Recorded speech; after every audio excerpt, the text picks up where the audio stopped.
నమస్కారం. మీ అందరికి బాను కథలలోకి స్వాగతం. డాక్టర్గారు వెళ్ళిపోగానే అందరూ పెద్దగా ఏడవడం మొదలుపెట్టారు. భూషణం ఏడుస్తూనే సత్యనారాయణ వాళ్లకు ఫోన్ చేయమని వెంకయ్యకు చెప్పాడు. వెంకయ్య భూషణం ఫోన్ తీసుకుని ఫోన్ చేసి విషయం చెప్పాడు. అలానే నాగభూషణం ఫ్రెండ్స్కి కూడా ఫోన్ చేసి చెప్పాడు. కాసేపటికి అందరూ వచ్చేశారు. వచ్చిన వాళ్లందరూ నాగభూషణానికి నీలిమాకి ధైర్యం చెబుతున్నారు. సుధీర్ పరిస్థితి చూసి సత్యనారాయణ చాలా బాధపడిపోయాడు. వెంటనే తన పెద్ద కొడుకు మోహన్కి, చిన్న కొడుకు మధుకి ఫోన్ చేసి చెప్పాడు. వాళ్లు బయలుదేరి వచ్చేస్తామని చెప్పారు. హాస్పిటల్లో అంతమంది ఉండడం నచ్చిక వెళ్ళిపొమ్మని నర్సులు చెప్తుంటే కంకిపాడు ఉండే కార్పొరేటర్ భూషణం కి ఫ్రెండ్ అవ్వడంతో అతను చెప్పేసరికి ఇంకెవరూ మాట్లాడలేదు. గోపి బాధపడుతూనే బిల్స్ సంగతి మొత్తం చూశాడు. డాక్టర్ చెప్పిన అమౌంట్ కట్టేశాడు. తులసి కాసేపటికి వచ్చి అయ్యగారు వెంకటలక్ష్మి అని గుర్తుచేసింది. అందరూ వెంటనే పిలిపించమని చెప్పారు. కాని బావకు ఇంకా స్పృహ రాలేదు కాబట్టి నీలిమ వద్దని చెప్పింది. మనం వెళ్ళి తీసుకొచ్చే సమయంలోనే పరీక్ష అయిపోతుంది. అంజికి ఫోన్ చేసి చెబితే తానే తొందరగా తీసుకొస్తాడు అని చెప్పింది. ఆ మాటలు విన్న గోపి అంజికి ఫోన్ చేసి విషయం చెప్పి ఎగ్జామ్ అయిపోగానే తొందరగా తీసుకురమ్మని చెప్పాడు. ఇలా ఏడుపులతో ఫోన్లతో అరగంట గడిచింది. ఇంతలో నర్స్ బయటికి వచ్చి పేషెంట్కి స్పృహ వచ్చింది అని చెప్పింది. వెళ్లగలిగేంత వాళ్లు లోపలికి వెళ్లారు. వెళ్లలేని వాళ్లు గుమ్మం దగ్గర నిలబడిపోయారు. గోపి, నీలిమ, వెంకయ్య, తులసి, నాగభూషణం, సుధీర్ మంచం చుట్టూ ఉన్నారు. సుధీర్ మెల్లగా కనులు తెరిచి చుట్టూ చూశాడు. వీల్ చైర్లో కూర్చుని తండ్రి, పక్కనే నీలిమ, తులసి, వెంకయ్య, సత్యనారాయణ, ఇంకొంతమంది తన తండ్రి ఫ్రెండ్స్ అందరూ ఏడుస్తూ ఉన్నారు. అతను ఏదో మాట్లాడాలని నోరు తెరవటానికి ప్రయత్నం చేస్తున్నాడు. చాలా కష్టంగా ఉంది. నోరు పెగలటం లేదు. కాసేపు కళ్ళు మూసుకుని ఓపిక అంతా తెచ్చుకున్నాడు. నాన్న అని ఒక్కొక్క అక్షరంతో తండ్రిని పిలిచాడు. నాగభూషణం సుధీర్ చెయ్యి పట్టుకుని ఇక్కడే ఉన్నాను రా, నన్ను క్షమించు, నేనే నిన్ను వెళ్లగొట్టాను అని చిన్న పిల్లాడిలా ఏడుస్తూ ఉన్నాడు. గోపి ముందుకు వచ్చి హైదరాబాద్కి వెళ్లావు కదా సుధీర్, మళ్ళీ అంత అర్జెంటుగా ఎందుకు వచ్చావు? ఎందుకు రోడ్డుమీద అడ్డదిడ్డంగా పరిగెత్తావు? నువ్వు అలా ఎప్పుడూ అంత జాగ్రత్తగా ఉంటావు కదా. యాక్సిడెంట్ జరుగుతుండగా చూసిన వాళ్లు తప్పు నీదే అని చెబుతున్నారు. ఏం జరిగిందో చెప్పు, రోడ్డుమీద ఎందుకు వచ్చావు? గోపి అడిగాడు. సుధీర్కి అదంతా గుర్తొచ్చేసరికి బీపీ పెరిగిపోయింది. సుధీర్కి చెప్పడానికి నోరు తెరవలేక ఇంకా టెన్షన్ పడిపోతున్నాడు. దానితో బీపీ మెషిన్ సౌండ్ చేస్తుంటే నర్స్ అవి గుర్తు చేయవద్దని చెప్పేసరికి గోపి ఆగిపోయాడు. నర్స్ సుధీర్ చైన్ పట్టుకుని చేతిని పట్టుకుని కూల్ కూల్ కామ్ డౌన్, ఏమీ లేదు అని అనేసరికి సుధీర్ కొంచెం రిలాక్స్ అయ్యాడు. సుధీర్ ఏదో ఆలోచిస్తున్నట్టు గోపికి అనిపించింది. సుధీర్కి కూడా జరిగింది మొత్తం చెప్పేంత ఓపిక తనకు ఉండదని చెబుతుంటే ఆవేశంలో తనకేమైనా అయిపోతుందేమో, అలా జరిగితే తను అనుకున్నది చేయలేడేమో అని అనిపించింది. ఇప్పుడు దానిమీద కాకుండా చేయాల్సిన దానిమీద దృష్టి పెట్టాలి అని అర్థమైంది. దానితో సుధీర్ మళ్లీ మాట్లాడడం మొదలుపెట్టాడు. నాన్న, చివరి కోరిక అని ఒక్కొక్క అక్షరం కూడబలుక్కుంటూ మెల్లగా చెప్పాడు సుధీర్. అది అర్థమైన నాగభూషణం, చెప్పరా, ఏం కావాలో చెప్పు అని ఏడుస్తూ అడిగాడు.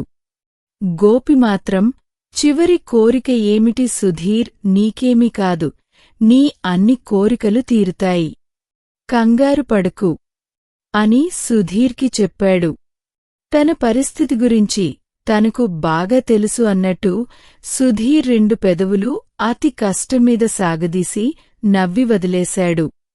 అక్కడ ఉన్న వాళ్లందరూ, గోపీ, కాసేపు మాట్లాడకు, అబ్బాయి చెప్పేది విను అనేసరికి గోపి ఆగిపోయాడు.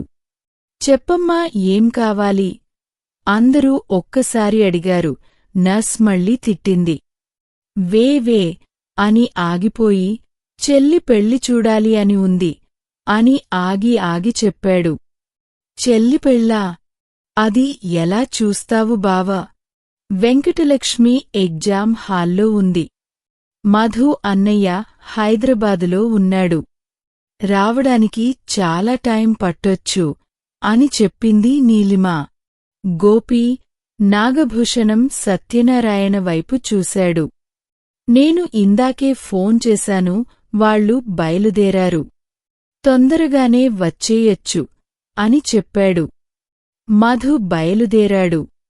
రాగానే పెళ్లి చేసేస్తాము. చూడు, నాగభూషణం కొడుకు చెయ్యి పట్టుకుని చెప్పాడు. మామ మధువద్దు అని అనగానే అందరూ ఆశ్చర్యంగా చూశారు. వెంటనే నాగభూషణం ఫ్రెండ్ చలపతి ముందుకు వచ్చి, అది ఎలా కుదురుతుంది? చిన్నప్పటినుంచి వెంకటలక్ష్మికి మధుతో అని చెప్పుకున్నదేగా. ఇప్పుడు మధు కాకపోతే ఎలా? మధు అన్యాయం అయిపోడు అని చెప్పాడు.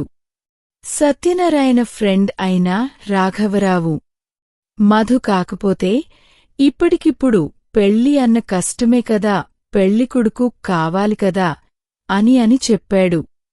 ఇలా అందరూ ఒక్కొక్కరు ఒక్కొక్క మాట చెప్తున్నారు. సత్యనారాయణ మాత్రం, ముందు ఆగండి, మధు చెప్పేది వినండి అని చిన్నగా అరిచాడు. మళ్ళీ అందరూ సుధీర్ వైపు చూశారు. సత్యనారాయణ సుధీర్ వైపు చూసి, నీ చెల్లి పెళ్లి చూడాలని ఆతృతలో వెంకటలక్ష్మికి అన్యాయం చేయకు.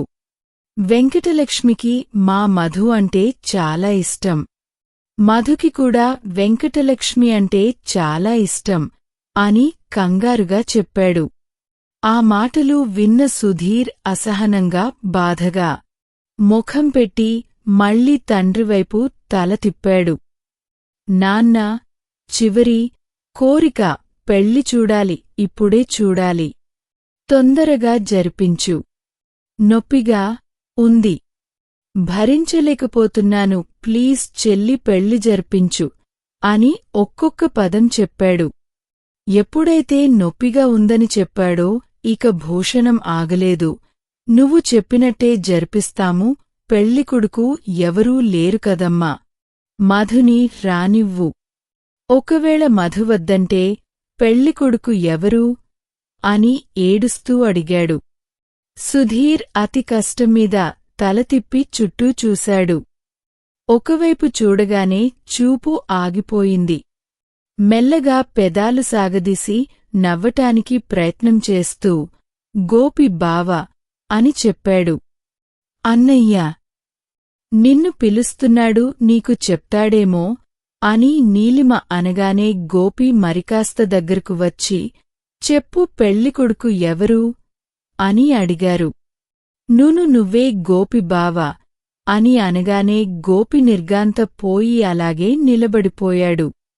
గోపితో పాటు అర్థమైన అందరూ మాటలు ఆపేసి అలాగే ఆగిపోయారు. అది ఎలా కుదురుతుంది? పుట్టగానే వెంకటలక్ష్మి నా కోడలు అని మాట ఇచ్చారు. అది నీకు తెలుసు.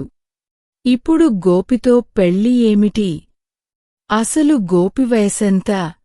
వెంకటలక్ష్మి వయసు ఎంత? నా అబ్బాయి వచ్చేవరకు ఆగండి, లేదంటే ఈ చలపతి, రాఘవరావు కొడుకులో ఎవరినైనా చేసుకోండి.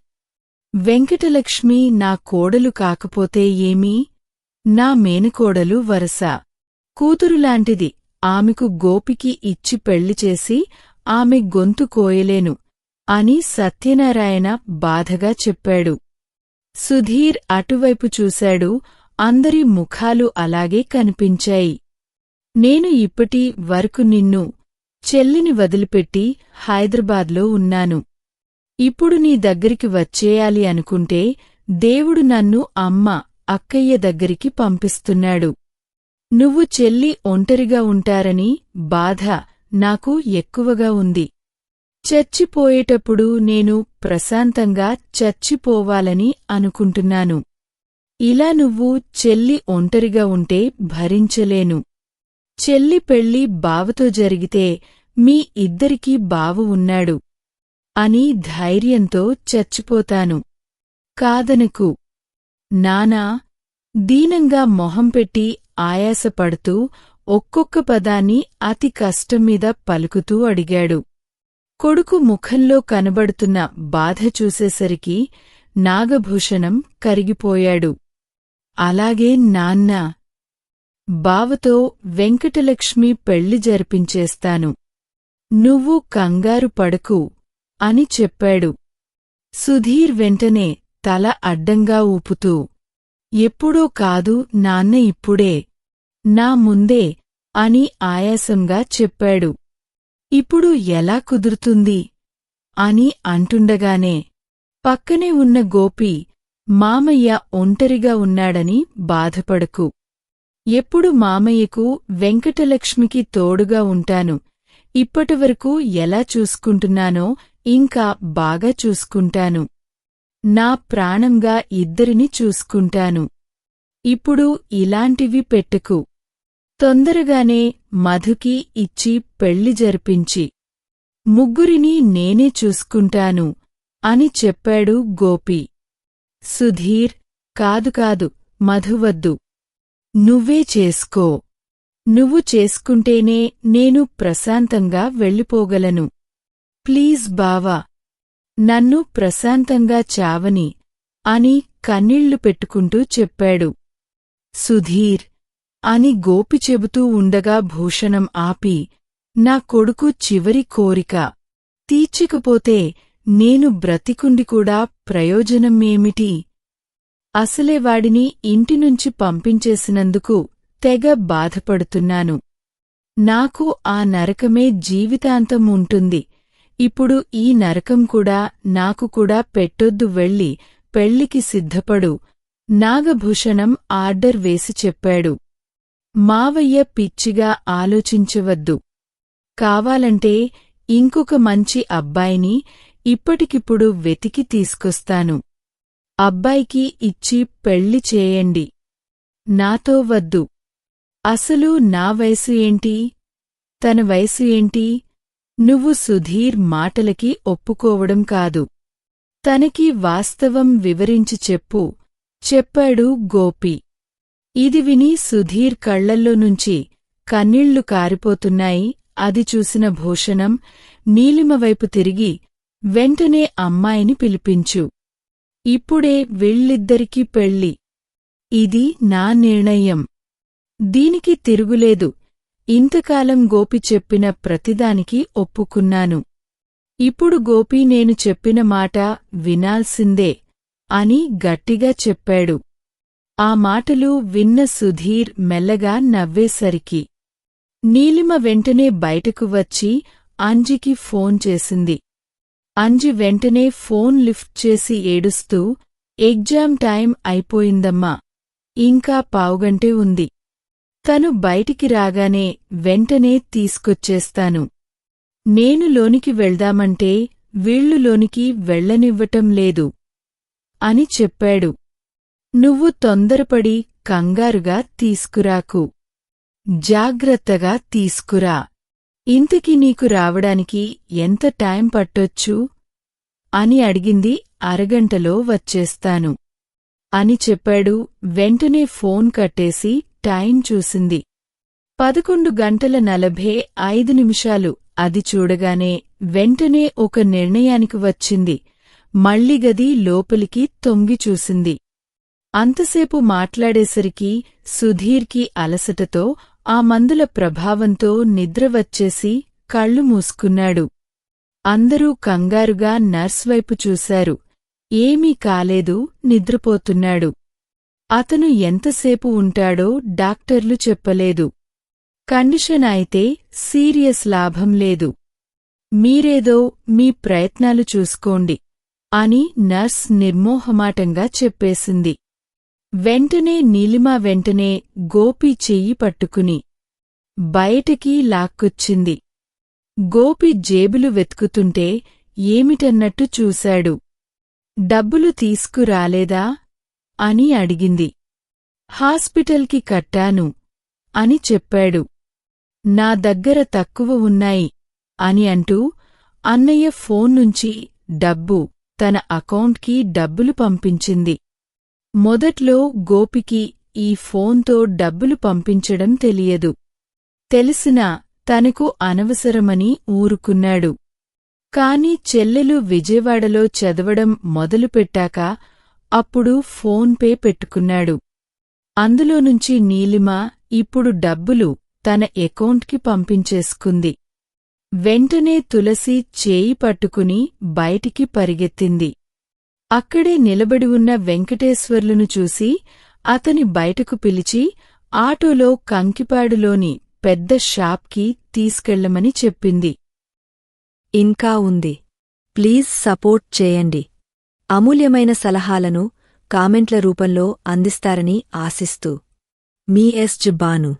మీకు ఈ కథ నచ్చినట్లయితే లైక్ చేయండి, షేర్ చేయండి.